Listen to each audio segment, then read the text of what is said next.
Henry Antes was born in Germany in 1701, and he emigrated to Pennsylvania in 1720 and settled near what is known today as Upper Frederick, Pennsylvania. He quickly established for himself a reputation as a master builder. In 1736, he built a home which has recently been designated as a National Historic Landmark.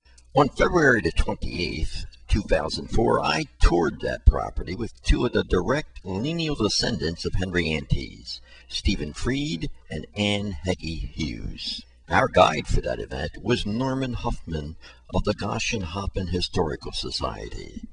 His group has done a fantastic job restoring and maintaining the property. And what motivated your group, because you knew of his Henry Antes? Well, we know Henry's I'd never heard of this guy for all the courses I took in school. I've never mentioned him. And he was I think, a pretty important guy.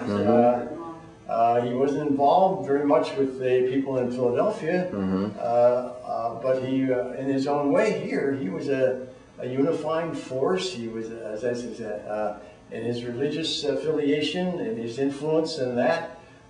His stature as a man of God, I guess, as a man of faith. Right. That'd be a better way to say it. He was a very important fellow. And you said, or Steve said, he was a justice of the peace. He was a builder, a construction guy, and in politics.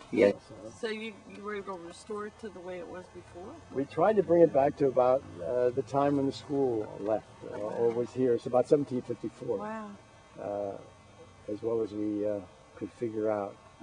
Working toward the betterment of that element in themselves, regardless of what their background was or their so-called religious faith and so on. Now, what about the story of the integrated school? Well, I mean, is that true? Yes, that's one of the things that I think won us the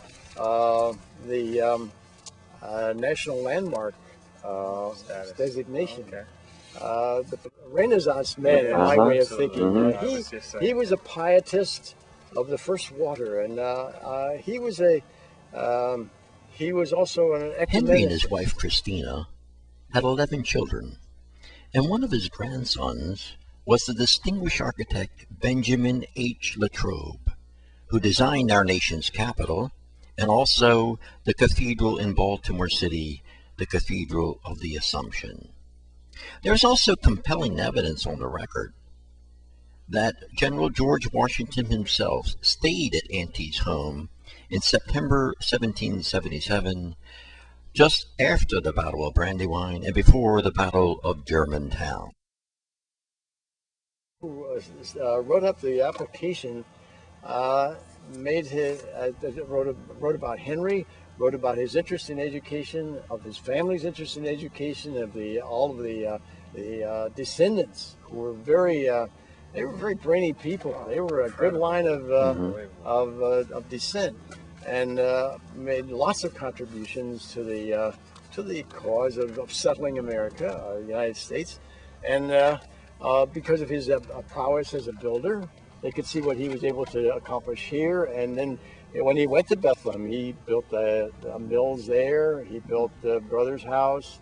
He built, I guess he supervised the building of 30, 40 buildings up there. And at different times he was closer and then farther away from the Moravians. I guess at the time when a group who was a little younger than he or of different opinion from his on his religiosity, decided to wear a surplice. That's a surplice is a little white thing. That set them apart, and that was not his way of thinking. I think he believed in the brotherhood of man and on a